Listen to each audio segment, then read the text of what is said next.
Hello everyone, I am Tacit and welcome to the Gems of War, Campaign 9, Week 10, Day 4. So today, of course, we have ourselves the Sunspear class event, which is, we're definitely probably the first thing we go and take out to get our little bit of free gems. It's actually a good hero class for once. It has Freeze and Tango combination, which is nice.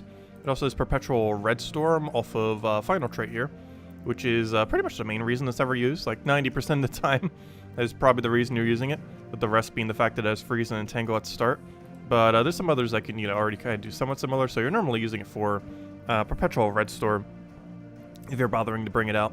It does have triple damage burning, so sometimes it's used instead of Slayer and stuff like that. However, more often than not, it is used pretty much entirely for triple damage. But yeah, it's finally summer. Isn't today officially the day of summer? I never normally keep track of like the exact day, but isn't today like theoretically the exact day? It sure felt like it for the last few weeks at least, but yeah, I believe it is technically officially summer now, so happy summer everyone. It is finally here. I don't know, I live in an area where like every day feels like summer. Like except for maybe like 1 month in winter where it feels like spring. Like the rest of the year feels like summer. It's just endless summer here. Anyways, so let's start with the class event. I'll probably go with the same one we mentioned on the Monday video, which I don't believe I have tweaked any, so it should be correct, because I don't think I need to use it for the Monday thing, luckily. That's not what I want to go for, however, I do want to check real quick. How far's the guilds? We're getting there, not quite all the way. So we're going to do those battles as well. Probably the last day we need to do them. Also, tomorrow we got a new bounty. It's a pretty relevant bounty, too, because it brings Silverglade to 20 star, which is relevant because 20 star Silverglade is magic. So whenever you get a 20 star, it's an extra stat. And this stat happens to be magic, as you can see right over there. Yeah, it's a magic beast kingdom, so we'll definitely need to make sure to go get that up. And if you have everything from that kingdom, definitely, or if you're like really close to, definitely might want to close the gap for the permanent magic bonus. That'll be available as of tomorrow. But anyways, let's go do, let's start from the top. Let's go for the class event. And go get these battles done real quick. Should have it on copy paste, and we're good to go. Okay. And we'll be doing it with Dawnbringer Rashka build. Oh, yeah, let me go, and when's the next Vault Gnome weekend? Next weekend. Not this weekend, but next week's weekend. Unless it's been changed. But June 10th was when it was supposed to be, and I believe June 10th is still when it's going to be. Which is next weekend's, not this week, but next week's thing. 8 days from now. Anyways. Hello, Isabel. Hello, Ricardo. Hello, Bill. Hello, Mister. Hello, Clipbomb. Hello, Tyrion. Hello, Gimli. Hello, Inflame. Hello, Sushi Ninja. Hello, Bill. Hello, Isabel. Who have I said? Hello, Roman. Hello, Mister. Hello, Savage. Hello, Henry. Hello, Meta. Hello, Lucy under there. Hello, NASA. Hello, Big Country. Hello, Cookie. Hello, Jonian. Hello, Ricardo. Hello, hello, Alfredo. Hello, Logic Slayer, and hello, everyone else. Welcome, welcome. We do not have the thing to close the gap, so we'll stick that. This should give us the mana, and he does. So hello, Lester and Elisa. Welcome, welcome. Also, hello, David. Do we get a new Mythic tomorrow? We do. It's actually not bad either. It is actually not a bad Mythic. Which I'll probably be going over 2 Mythic videos tomorrow, oddly enough. One is I still need to go over the campaign Mythic, and the other is we have a new one coming out very soon, TM. So I'm just probably going to record them back to back. But yeah, we have 2 Mythics. Not 1, but 2. Well, technically one of them already came in earlier this week. But we covered both of them.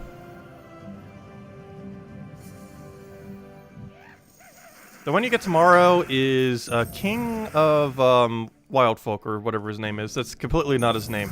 But he's Wild King, basically. He's the King of Wild Queen. He has a very, very similar ability to Wild Queen. In a different way that makes him both better and worse. Like, his buff is overall better, but his ability to not die in areas where he would actually be relevant, like Guild Wars, is much lower. Like, substantially lower. Like, if you thought Wild Queen already died some, wait until you try Wild King. But with Wild King, it's less relevant when something dies, compared to when on a Wild Queen team. two mythics. Someone got the reference. Hello, Trilogy. Welcome. What do we need here? I'll take the blue.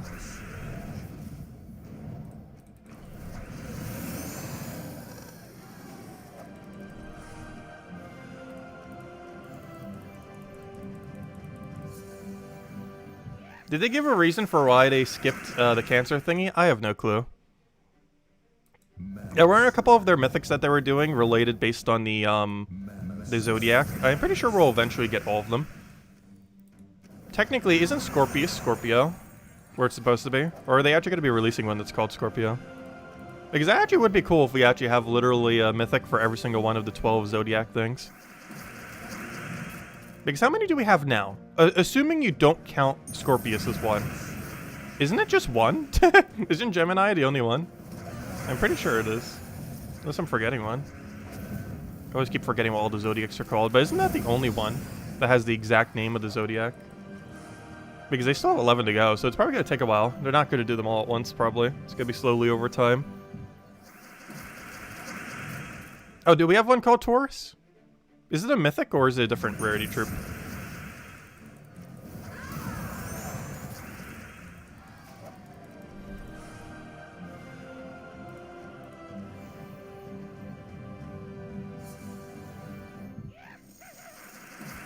What do we need here? Oh, so hello, John. Welcome. Yeah, it was that one terrible mythic that I probably forgot even exists. That makes sense.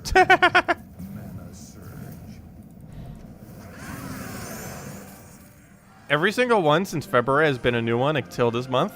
I have not even noticed. I noticed it when it was Gemini, though I did not notice every single other one. Actually was.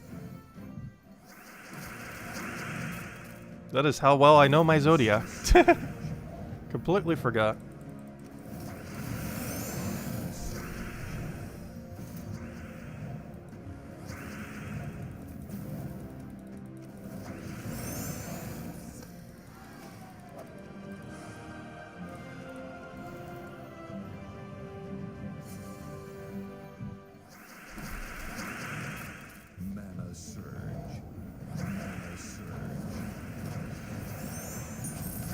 Hey, you need more mana, so you can feed that more mana.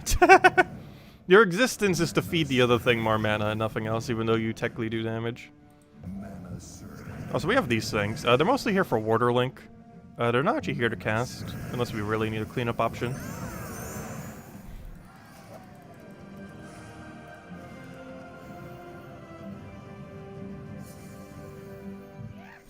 So they did 4 of 12 then. So you still got some to go. Yeah, you're gonna probably do it over the next year or two. Obviously not all within the next year, because if they're gonna do it with the coinciding month, then they would need another year for that to work. Because I assumed each one of those coincided with the correct month, correct? I would assume so.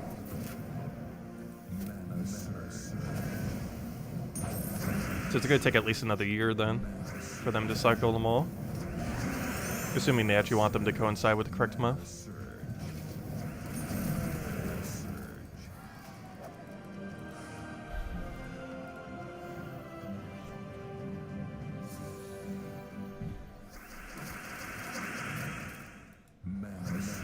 Oh, so it must be summer because I've been getting sniffly again from all the pollen and everything. Not as bad as that one week, luckily.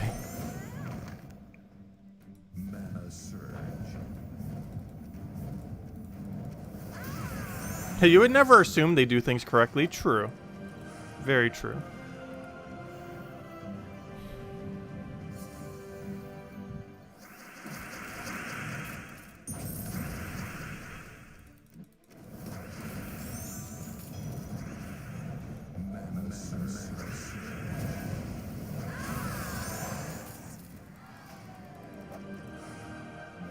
Yeah, final set. And then we're moving on to World event. The good old World event.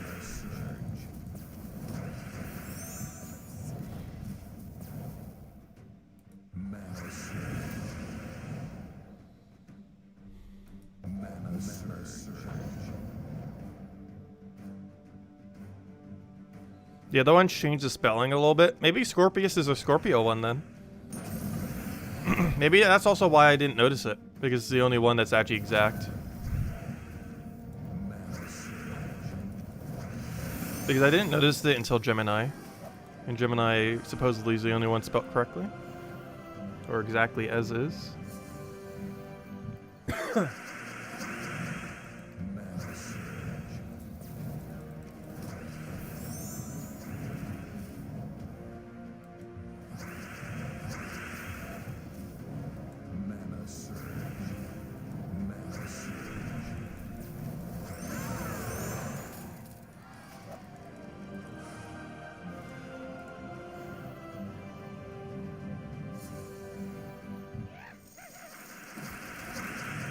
It is a random king. Maybe they wanted to add the king.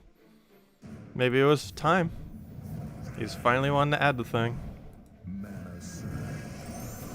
Because they probably always wanted to give a king to the queen. But just never got around to it. Though in all fairness, there's no way they're going to do that for every single one in the game. Because there's just way too many queens and kings in this game. However, it wouldn't be the first mythic duo from a kingdom. I think the first one I normally think of when I think of mythic duo in a kingdom is normally Grim and the useless one. Well, they're both technically useless. But gosh, I can't remember the other one's name. But that combination, because they're just like so obviously like based on each other. But the yellow spammer and the purple spammer from Dragon's Claw, those are like the first two I ever think of when I think of like duos from a kingdom, mythic duos. And now we're going to have Wild Queen and Wild King. Which, oddly enough, can be used together. In the case of the other one, they can't really be used effectively together. Wild King and Wild Queen can be used on the same team and still function.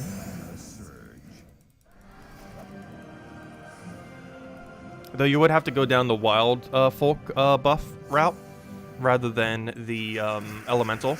There's two reasons for this. One is, if they haven't changed it yet, we'll find out tomorrow. The Wild King, despite the Wild Queen counting as both Elemental and Wild Folk, he only counts as Wild Folk, unless they're changing that by tomorrow.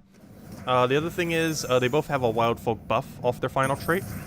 And given that they're both also from the same kingdom of Pen's Veil that's Wild Folk based, you're likely just going to want to build it entirely into pure Wild Folk. Because you're already going to need a 50% mana start, and at that point, 3 out of 4 of your team's Wild Folk, so you might as well just go 4th. Unless you just really need some kind of better mana accumulator or something.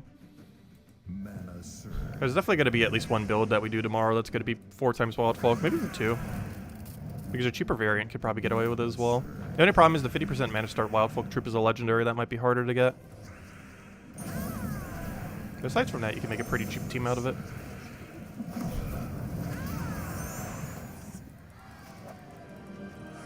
Because it can end up fitting Blade Dancer and all that. Wild King is the first good mythic in a long time. True. Yeah, it is actually really good. There is potential that it'll actually be better than Wild Queen in certain situations. Not always. But in some really niche situations, it'll actually be better than Wild Queen, which is already a really good mythic. Is among one of the better skull spam mythics in the game. Which means this one's also a pretty good skull spam mythic. Yeah, we actually finally get to use that thing. And that should be all of it, yep. Even though we still have 2 more battles, they are irrelevant because we do not need them. Ooh, 30? Should we buy it? This is completely pointless to waste gems on. Should I click the waste gem button? I'm gonna click the waste gem button. Because once you have enough event keys, this becomes very bad value. Because let's break it down. A glory key is worth maybe 1 gem if it's lucky. Let's say 1 gem. So the glory keys are worth 1 gem, that's 20 gems. The gem keys are worth 9 gems. That's 180 gems. That is now 200 gems for all the useful keys. This now means we're spending 5 gems per event key. This brings us to, would you infinitely buy event keys if they were only 5 gem cost? And the answer to that is sometimes no. The answer to that is also sometimes yes. Oh, also, so, sorry, there was a question? What was it? What was Cookie's comment? So you heard No, I haven't. No, I have burped in 10 years. It's just I tend to hiccup instead. I wonder if it's caused from inability to burp is a disorder caused by dysfunction of the something muscle. Oh no, I can look into it later. But no, I have burped in the last 10 years. It normally hiccups instead of burps. I didn't say I literally never burped in the last 10 years. I just said that I tend to hiccup instead of burp. But no, I still burp in the last 10 years. Just less likely. But yeah, I think we'll buy this. It's effectively us buying event keys for 5 gems each. When it's on sale like this. In the super sale thingy. If you're earlier in the game, this is like a no-brainer, like insta-buy. If you're still at the point where you need event keys. The problem with us is we're kind of at a point we don't need event keys. But I don't know, 5 gems is pretty cheap for them. I think that's definitely not a high amount of resource to pay for some gem keys. Anyways, let's go clear this out real quick. Oh gosh, there's like nothing here. I guess we'll take the shards and that's it. There's like no value here.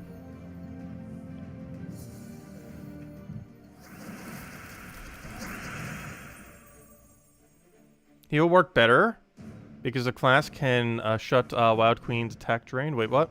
If Wild Queen is not elemental, he still will work better with the Elementalist class, since the class can shut down Wild Queen's attack drain. I don't even know what you mean by that. Wouldn't it be weaker not being elemental? Like, what's the upside to it not being elemental if it happens to not be elemental? Like, there's no upside. Like, it can be neutral, and there's no downside or upside in a given team. But more often than not, it's just going to be a downside if he's not elemental. Because there's no, like, ultra hard counter elemental that is hard counter enough that it would justify it. Obviously, we just got one this week, but that's, you know, it's not, like, so ultra meta that it would define, like, you cannot use elementals in your team kind of situation. Like, it kind of just exists. That's not going to be that big of a threat. Also, thank you, Siberian, for continuing the join. Greatly appreciated. Thank you so, so much. So we never came up with any special name for our channel members.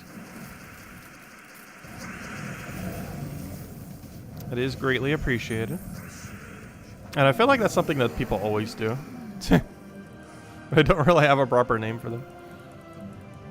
It is all greatly appreciated as it helps out the channel a lot. Every little bit adds up. The Terror Watch.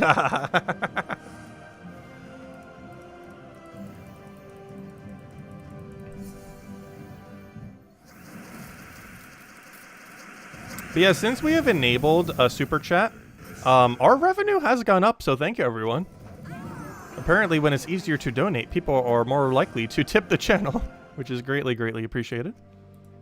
Even though YouTube is eating a little bit at that money, we are overall getting more, so it is greatly appreciated. You had the same offer, but yeah, normally it's 400 gems. It is actually such good value earlier, or if you're like progressing through the game, this offer actually has such good value that at 400 gems, it's actually worth it. It'll have 3 prices depending on where you see it. It'll be 400 gems if it appears here or here. It'll be 360 gems if you find it in arena, like as one of your 3 daily arenas, or anytime you finish out a full arena. And the cheapest you can ever find it does require VIP 6, but all the way at the right one, you get a task here, or an extra offer.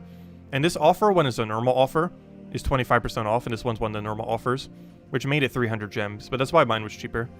Normally it's 400 gems, but even at 400 gems, if you break down all the value, you still get like 35 extra gems of value.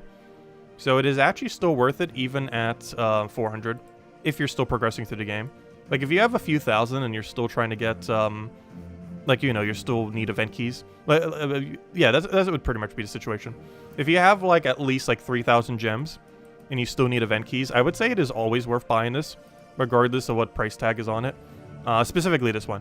It'll either be 400, 360, or 300. But even at the 400, it is actually still positive value compared to buying the keys individually. And even if you ignore the glory keys in it, it is still positive value if you only need the gem and event keys. Obviously, you'll still be able to use the glory keys too. But even if you take out the entire value of the glory keys, it is still positive gem value. Anyways. So, where were we? We did that. Let's go do the world event. And go get this. This is rarity order, so pretty straightforward this week. Still using the same team from earlier. Dawnbringer with the double Rashka free blood into Bastet. And it'll remind me to go change the thing, luckily. I already knew, but it's quicker to change it here than to change it in the other location. Oh, so hello, Draco. Hello, Simash. Also, that's a funny name for it. The Disciples of Tacit. That's a good one, too. The Wild King will work good with Doomclaw. That it could. I'm curious to see how it works with Wrath. If I'm not mistaken, his double convert color actually works with it, while still having that good effect. I need to double check. Like, there's definitely going to be some good Wild King teams. Wait, didn't I set it to subscriber only? Wait, is it not set to... Wait, let me double check. Let me double check. Participant modes. Subscribers. Duration, any. What? The bots, they found us. Okay, let me just change it to anyone. Alright, now anyone can talk in our chat. It didn't stop the bot. How could it? Alright, now that I set it to any, we immediately got a different bot, so who knows. Maybe I should set it to the other thing. Okay, I set it to any now. Let's see if more bots hit us. Apparently maybe, because literally one hit us the second I did. But, yeah, apparently one of them was smart enough to auto-subscribe and then spam the message and then probably instantly unsubscribe. But yeah, the bot would have had to have subscribed then. It probably does so and then immediately unsubscribes.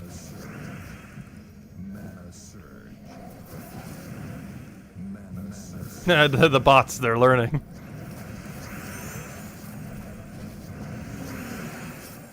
Well, that worked for some amount of time until it didn't.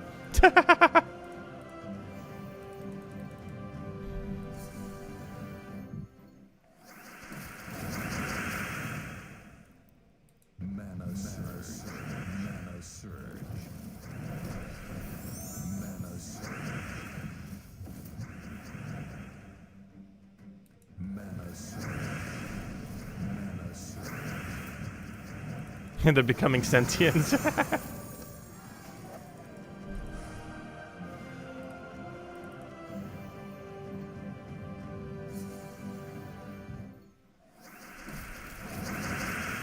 Yeah, so I forget if I mentioned it this stream. I know I've mentioned it throughout the week. But the Bounty Hunter Trooper getting tomorrow is actually not bad, by the way. It's not exceptionally good with how the current meta of Bounty Hunter is, though it will be in the future. It's really good at feeding green. It has a lot of green spam. And this will be good with Ogress into some kind of like Skull spam team into the future. As it currently stands, it's not really going to do too much, but it's not like a completely useless one in the, you know, Tagaraki meta. But it could form a future Skull spam team. Because a future Skull spam team would be Ogress, this new deer that's coming out tomorrow, and then 2 other troops being used with it. And then that would be the full kind of team that you would end up running. Or, you know, with 2 Skull spams. We don't really have an option to build that full team yet. But we could at some point. Just need one really good green spammer that uses some other color that doesn't overlap something that was already mentioned.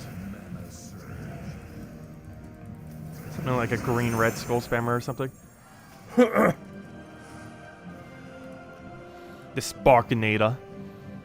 Yeah, we still need to cover a video on this guy. He's very useless, but he's still the Sparkinator. I can't do that accent that well, though. I'm pretty sure that's the reference they're going for. I can't think of anything else it could be referencing. I'll take that one over. I don't have a cascade. Let's take that, though.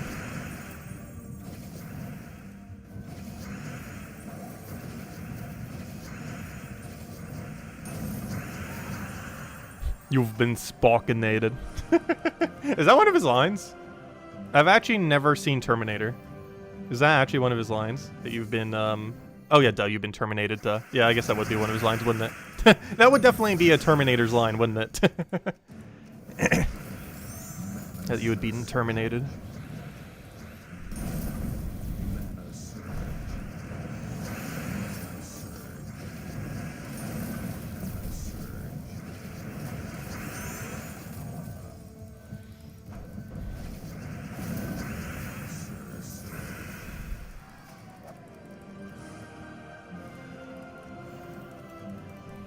Unfortunately, unlike the Terminator, it does no damage. Or anything for that matter.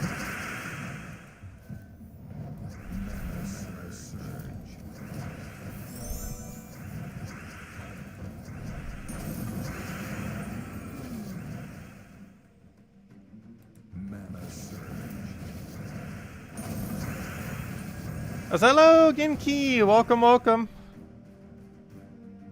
Oh, glad you can still stop by. Hope you have a good night.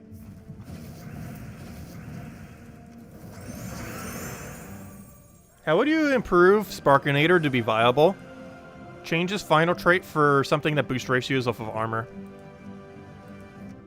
In some way, shape, or form. Also, if he applied armor across the entire team instead of just to himself, he could end up being decent. Because the biggest issue right now is he's gaining a bunch of armor and using it for absolutely nothing. Which is not that good. Like, he's just hoarding a bunch of armor with nothing that has armor boost ratio.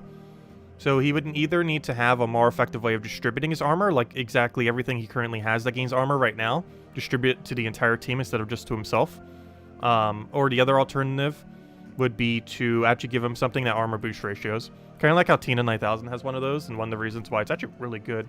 Because it has a huge armor gain that normally would just be kind of average, but it also has it combined with 50% extra damage to skulls based on his armor. So, you know, it actually gets to use it instead of just having higher bulk. Because if it wasn't for this, this would probably be quite a bit worse of a Mythic. It's normally not used for this aspect, but the fact that it has it makes it really good because it makes it more of a second slot troop.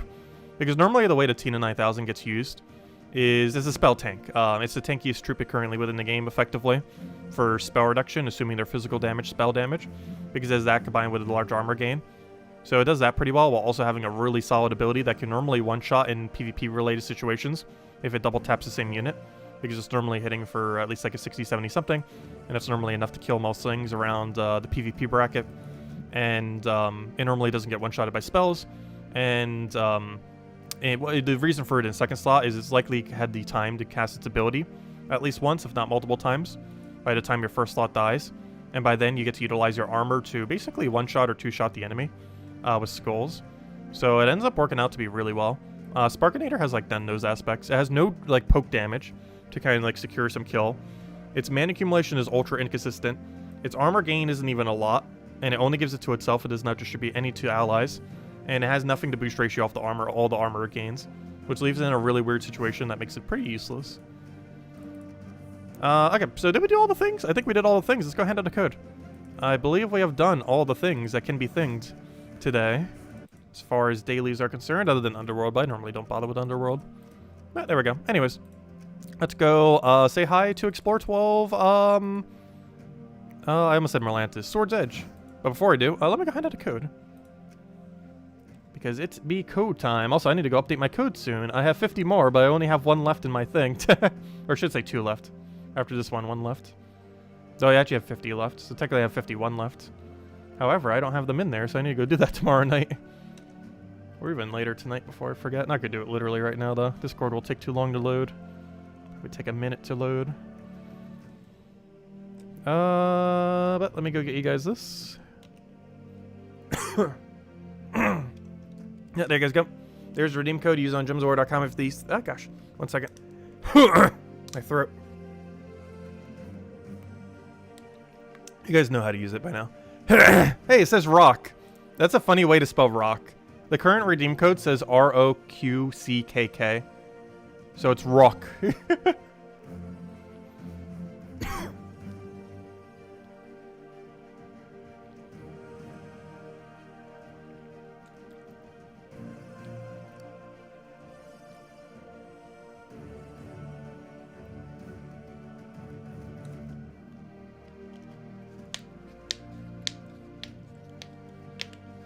There we go. Not sure why the cap didn't want to go on. But there we go. Anyways, that's not the team we want. That's the team we want. Oh, and there's the new mail saying we got the code. Hey, a little gnome as well. But yeah, next weekend's gnome event. Not tomorrow next weekend, but next weekend. Tomorrow's code is paper. Wouldn't that be funny? Actually, what is tomorrow's code? Tomorrow's code is... I can't even see the first letter. 1 second. It is, it is gibberish. I'm like trying to think of any word that could be. No, it's just like literal random gibberish, as is every code. But tomorrow is like particularly gibberish. But we got a rock today. Obviously each one's randomly generated. It's just funny when they sometimes make words.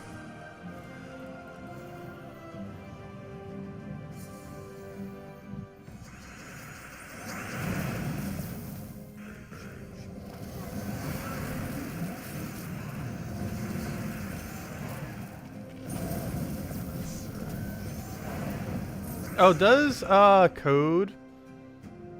Wait, does repost because of code? Is Wild King going to replace Wild Queen? No, since you can use elementals and he won't be affected by the enemy being entangled. I'm still not sure what you mean by that.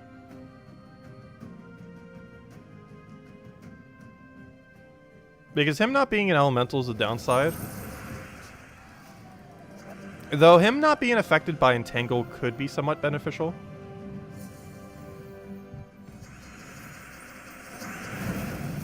But Wild Queen's whole gimmick is to try to lower them down. So she's normally not used too often with entangle. Because she kind of does it on her own. Because one nice thing about Wild Queen is even if they have impervious or immune to entangle or anything like that, you can still disable them down to 0 attack. There's currently no immunity to stat reduction within the game. So there is nothing immune to being reduced to 0 attack. Whereas there's plenty of stuff immune to being entangled. Plus entangled can be cleansed, but you cannot cleanse off attack reduction.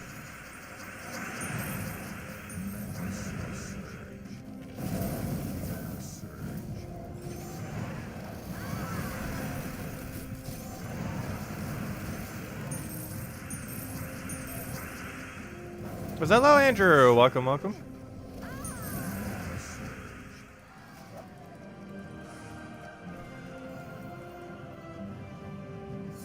You finally started earning points at Pokemon Home? Nice. Mine still has a weird error that I feel like I should go contact support about.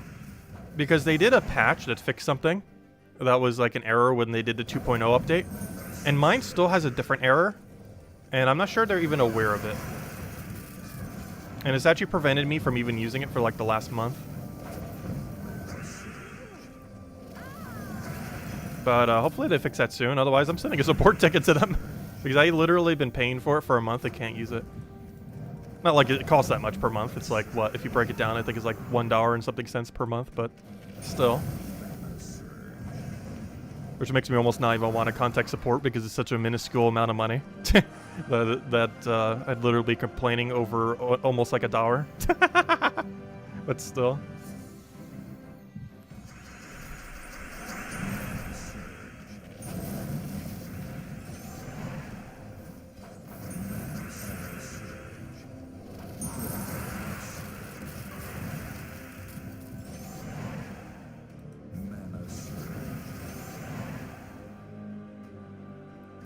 Let's see.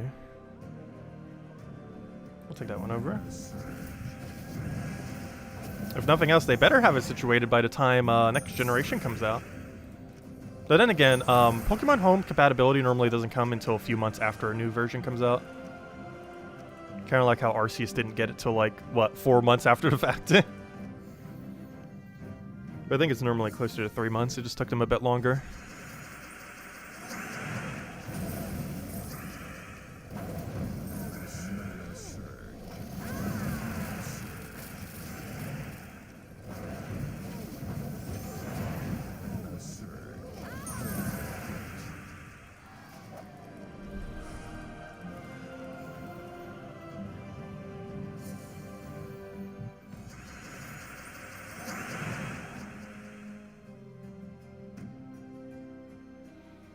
Oh yeah, there's some pretty good Pokemon games. Honestly, if you were to play any one Pokemon game, I don't know. It depends what you're looking for. Like, there's 3 categories of Pokemon games, I would say, on Nintendo Switch, as far as, like, the mainline series. Sword and Shield is basically next generation, but the current generation. The Eevee and Pikachu one, the Hello Pikachu and Eevee, that's probably like the best baseline game for getting into like what the mainline series is like, kind of. Except a much more simplified version of it. And then Legends Arceus is just like the best thing they've done ever. At least in my opinion. Like the direction that it goes in is pretty nice. Still needs a lot of work before it's like a fully fleshed out concept. But I really enjoyed that one.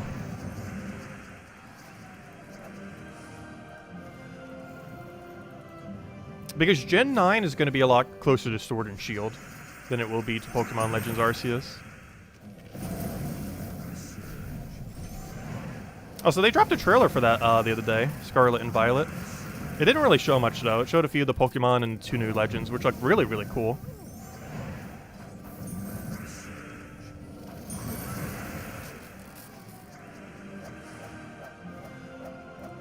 They made Stardew Valley the board game. That's kind of funny. Did they actually finally do it? That is really funny. He made so much money off that. Like, I wonder how much of a multi-millionaire he is off of Stardew Valley. Like, he hit the Harvest Moon niche of game at, like, the most perfect time. And made absolute bank because of it. Because there wasn't really any other game at the time really doing it. At least not to that degree.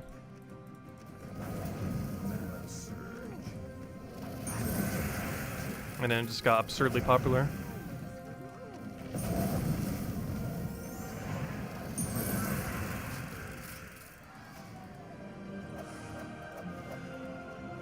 Oh yeah, I believe Darkest Dungeon actually got an update recently. I still haven't played it. I believe they added Zone 2. Remember how they're adding 5 zones and they finally actually added something? They did that, I think, a month ago. I never played it yet, though. I might stream it. Because it makes sense to go into it blind. Because I've not seen anything about it other than that it exists, Part 2. I wonder exactly how that works. Do you go from, like, Part 1 to Part 2? Can you just directly go... You should be able to just directly go to Part 2. But if you do directly go to Part 2, does it just set you with a default team as if you didn't do any of Part 1? Or, you know, like, how would that work? Also, will there be, like, a go-through entire thing mode? And if they do, you know how long that's going to take? Because if each zone takes, like, 5 to 6 hours, that means with 5 zones, it's going to be, like, a 30-hour game for your first playthrough, if not longer. Assuming you even survive, because you'd probably die at some point. And then might have to start all over again. Oh, also, if that was to happen, would you have to start off over each zone or the entire thing? Do they even have this planned? Do they even know this answer? Who knows? But time will tell. Though it does feel like they're working a little slow at it. Because if they were going to be in beta for only a year, then maybe they're going to be doing it longer than a year. They've only added one additional zone of the 4 they need to add in like half a year. So they still have another 3 to do in like half a year or less, which means it's probably going to take them longer than whatever they initially estimated. Unless it's a 2-year beta, in which case they're actually exactly on pace.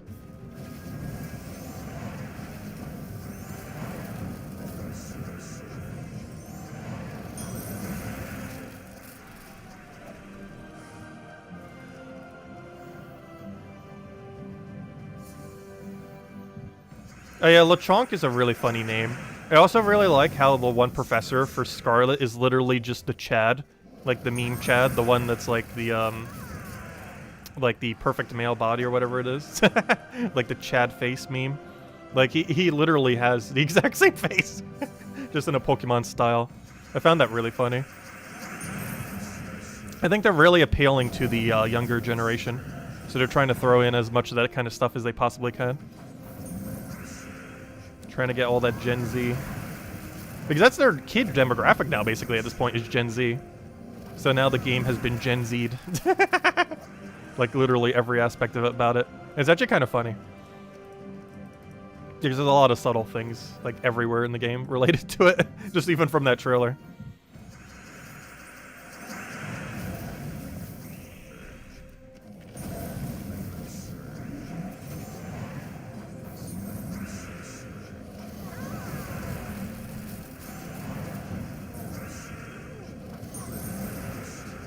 Yeah, I'm probably going with Scarlet version.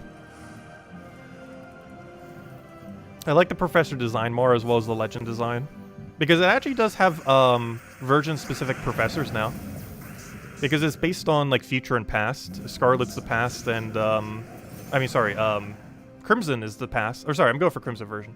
Wait, I'm saying something wrong, but wait, Scarlet and Violet. Wait, hold up. Yeah, Scarlet. Wrong colors. Scarlet is the past and Violet's the future kind of thing. And Scarlet got the like the primal female one, and the Violet one got the Chad, the literal male Chad, which is really funny. And he's wearing like some kind of futuristic suit, like one of those like little mesh suits thing that you'd almost see in like, not necessarily a spaceship, but like in a sci-fi movie.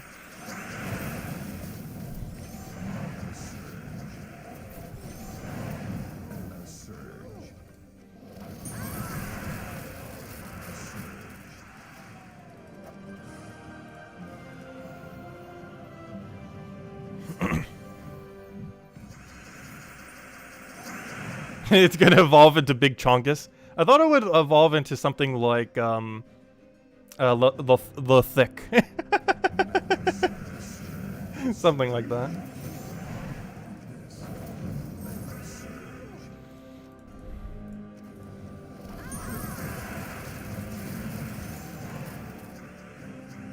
Oh, what was your funny comment?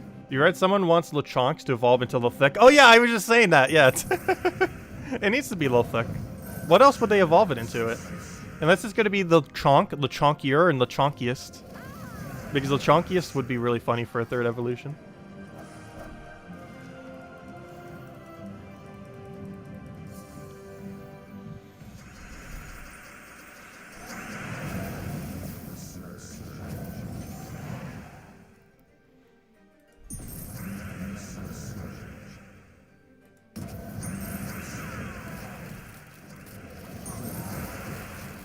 Tyrion said it first. The Chonk to La Diet. Oh, I saw a really funny meme where, you know that one, like, extremely buff pig that came up during one of the cutscenes of Family Guy? They showed that as, like, oh, it's the elite evolution for the Chonk. That was probably the funniest one I've seen. And realistically, it actually could be. Not the exact design, but thematically, it actually could be. Let's see. I'll take that one over.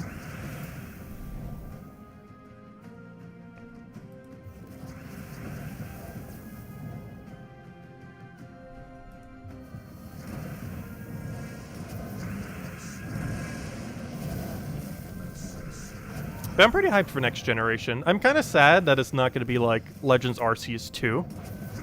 But hopefully they'll fix that by just adding another Legends game and making that one Legends Arceus 2. You know, not literally Legends Arceus 2, but thematically. If they were to do it for anything, I would hope they would do it for Celebi. Because there's never been a sane way to really get Celebi. Similar to how there's really never been a good way to get Arceus. If you're a normal person who's not like the most try-hard Pokemon fan ever. Like, there are absurdly, ridiculously hard mythics to get in the past.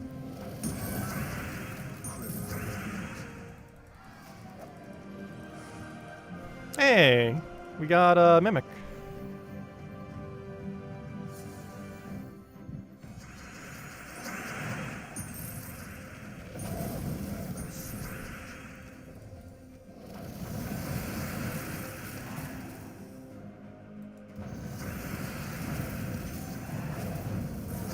Your team's half filled out already? They still haven't showed the regional bird, and I'm sad. Because I want to know what the regional bird is.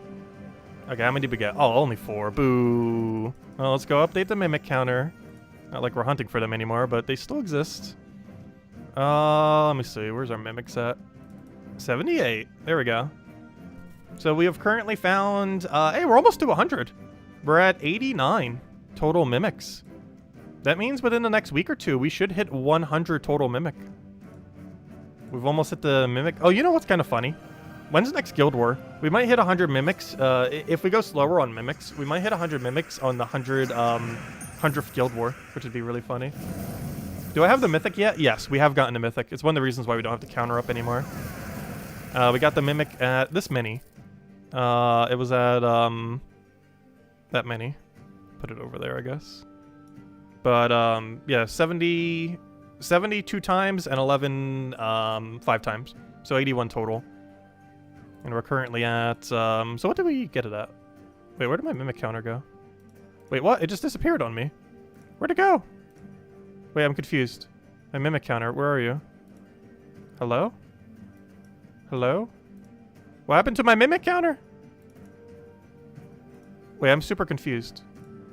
There's that one. Where's my one I just literally had on screen? I have it visible right now. Oh, I'll figure out where it is later. Wait, it's even locked. Where is... my numbers! Where'd you go? I'm very confused as to what just happened. How can I center this? Is there like a command to center it?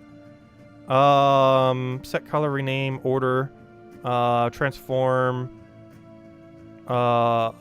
scale fitting, blendering, full screen, copy, set color. I could always just copy and paste that, I guess, and make sure it's centered. Where did this thing go? I want to like move it to middle. Edit, transform, reset transformation, rotate, flip, fit to screen, stretch to screen, center to screen. Where is it? It's literally the center of my screen now. I somehow just made my old mimic counter invisible. Because I just clicked the command to make it centered, and it's not in the center. Is it a layering issue? But no, then why is this one visible? I'm very confused as to what just happened. Anyways, it's not too big a deal. We'll figure it out later. I am not sure what just happened. But it's a problem for later. Worst comes to worst, I could just make it, recopy it, paste it in, and it should be working again. I'm not sure how it just broke. Never seen that glitch before. Are we still doing Pokemon Unite this weekend? I think we will. I think we might make it a Pokemon weekend. It's been a while since we've done some Pokemon-related stuff. Especially since we haven't really done anything since Scarlet Violet. I might even try hunting one of those birds or something on that day. Actually, maybe I'll go finally do the DLC and go get, what's his name, Calyrex. Because we haven't really done the storyline for Calyrex yet. He's like the last storyline piece of Sword and Shield.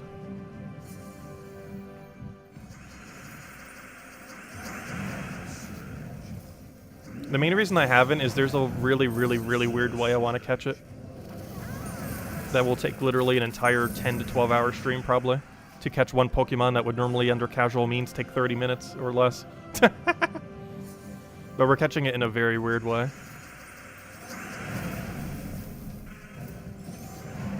Because I specifically needed to have 0 attack, because we still haven't gotten confirmation of hyper training to 0 yet in next gen, which they better add. But I'm still under the assumption they're not. But I'm trying to get it with 0 attack, and I'm also trying to get in a specific ball. Where if we even fail at once, we need a reset because it's such a valuable ball. So thank you, Isabel, for the $2 tip. Greatly appreciate it.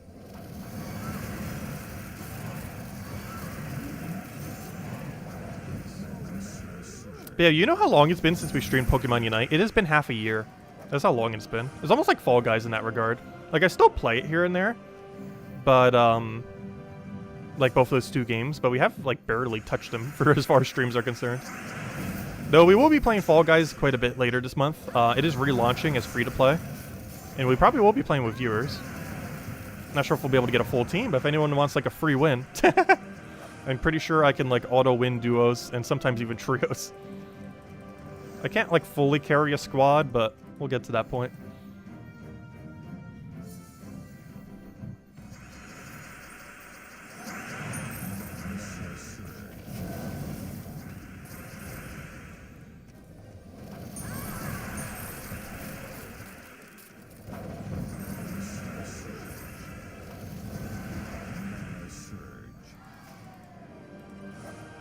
How do you feel about the changes to the crowns?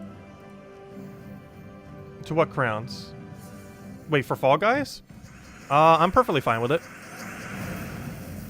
Actually, this will determine if I'm fine with it. Did they finally add Golden Dragon to the crown ranks? The one that was in the files for so long that's still not in the game? If the answer is yes, yeah, I'm perfectly fine with it. Though overall, aside from that, yeah, I am kind of fine with it. Like, all crowns are getting converted into kudos, and then kudos will be the only currency. However, crowns will still increase your crown rank. But they're adding more rewards to crown ranks. So as long as they add like a decent amount of crown rewards, like at minimum double, if not quadding it, like 4 times as many. Like ideally 4 times as many, but even if it's just doubling it, I'm fine with that. Because one big issue with crown ranks is it takes so long to get to the next one. Like for example, if I had a goal to go up 1 crown rank, that would take literally over a week. But if they like doubled or quadded the amount of ranks that they have, we could like do that in a single weekend. Like we could make it our goal, like, oh, let's go get a crown rank this weekend. Like the distance between them is just way too wide right now, once you get later into the game. Yeah, Fall Guys is pretty fun. It was really popular back in pandemic year, 2020 summer. It's kind of had a bit of a dying player base since then. However, it still has way plenty enough to still be a very active game. Like, it still pretty much has, like, more people than Gems of War, slightly more. But, you know, it's a multiplayer game that needs, like, 60 people per lobby, so has a little bit more of a player base retention needed to form lobbies and everything. Because, you know, it's an active multiplayer game with multiple people playing at once. But, no, it's still pretty easy to find matches. Still really fun. Like, it's not any less fun. Their content comes out very slowly. But they have a big patch later this month. As well as launching free-to-play on everything. The only thing it's not going to be on is phones, unfortunately. There is no phone version. But it will be on literally every device that isn't a phone. As of the 21st for free. They might eventually get a phone version. I feel like it would be really hard to play Fall Guys on phone, though, if they ever did. Which might be one of the reasons why they haven't. Like, it's a really simple game. But there's a lot of instances where you need to be doing multiple buttons at once that wouldn't really work that well for a phone.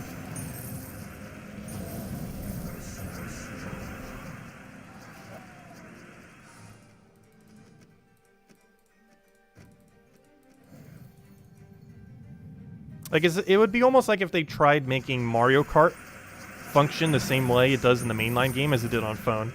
Because that one Mario Kart phone game that I never played, it has a completely different control scheme than how you play the mainline games. And the main reason for that is you would need multiple button presses simultaneously. That'd be very weird to do on phone. And that's probably one of the biggest reasons it's probably almost maybe never coming to phone. Unless they have to dumb it down a lot. Or unless they make an only phone version, but I don't think they would do that. But the main reason being is they can't really use the current control scheme. Similar to how Mario Kart needed too many button presses simultaneously. Fall Guys is very similar. In that they couldn't use the exact same control scheme. They'd have to simplify it in some way for phones.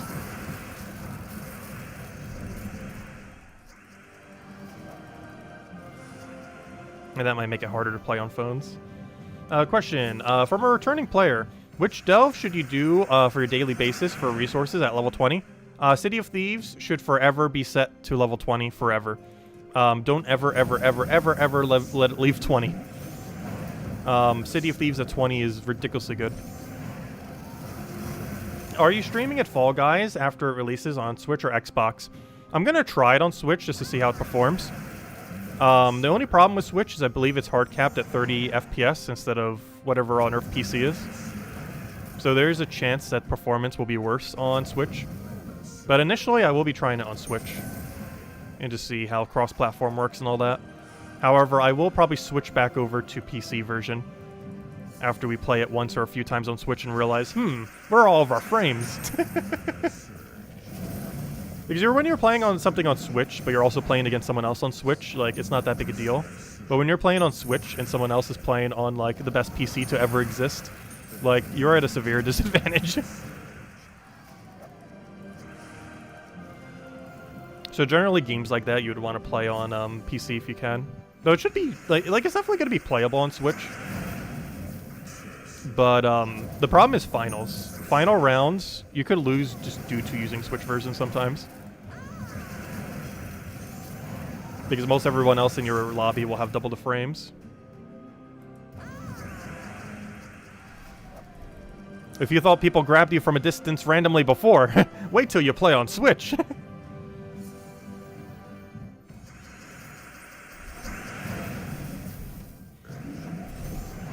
But no, I believe the Switch version will be playable. I'm just not sure how... Like, our win rate would definitely be lower on Switch version. But not by much, I don't think. There's also some rounds where frame rate might not matter on a final. For example, Jump Showdown. As long as you don't have as long as you're not getting into a grab fight. If you're just doing a jump contest, it'll actually have no influence on if you would win or lose. The one that would probably be the hardest with lower frames would probably be, oddly enough, the Temple Run one. Because you have to make a lot of really quick predictions based on the RNG of what on Earth the map is. And you'd make them like ever so slightly slower.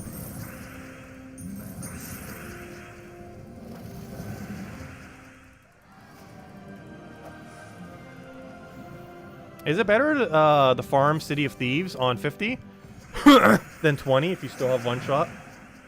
Wait. No, 20 is way better. Because you get 2 times multiplier on 20.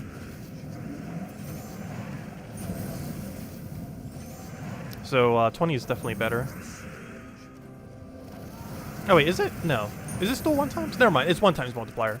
It's 1 times multiplier, but you get the easiness of it being 20.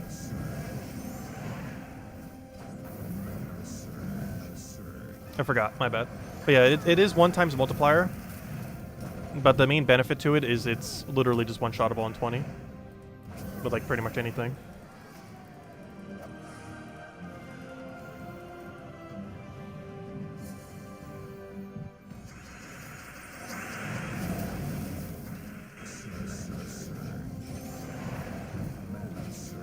If you already have all the kingdoms at 500 and you want an area to farm, you could do City of Thieves at 50. But I wouldn't advise like doing that if you're already at 20. Just stay at 20.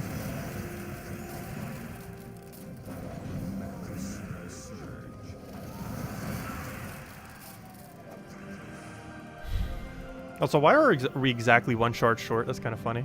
Also, this will probably be the final chest we go for, by the way. Hopefully it's a Mimic.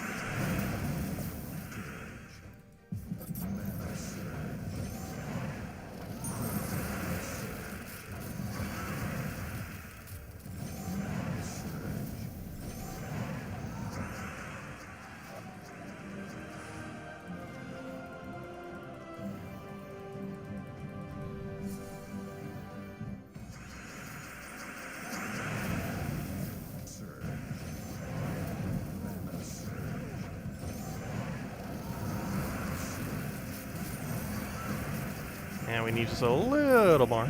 And there we go. Nope, double guard. Worst possible chest you can get. What a fail. Hey, Tribute's ready. Anything good? Some gems. Oh, there's a redeem code from earlier too. Let's see. Can you even log into Pokemon Home? Yes, I can. The thing that doesn't work is the main thing you'd want to use the phone version for, which is the trading thing. Like, all the trading menus don't work for me. They bring up, like, a weird screen. And one of them, it brings up, like, a seizure-inducing screen. But, like, I can't use the GTS thing to trade. I can't use, like, the thing where you trade, like, 10 of them and then you get, like, 10 random ones. Like, stuff like that I can't do. Because it's, like, broken on my current mobile version. And the Switch version doesn't have an equivalence of that. Only the phone version does. That's currently broken on Android on some devices. Anyways...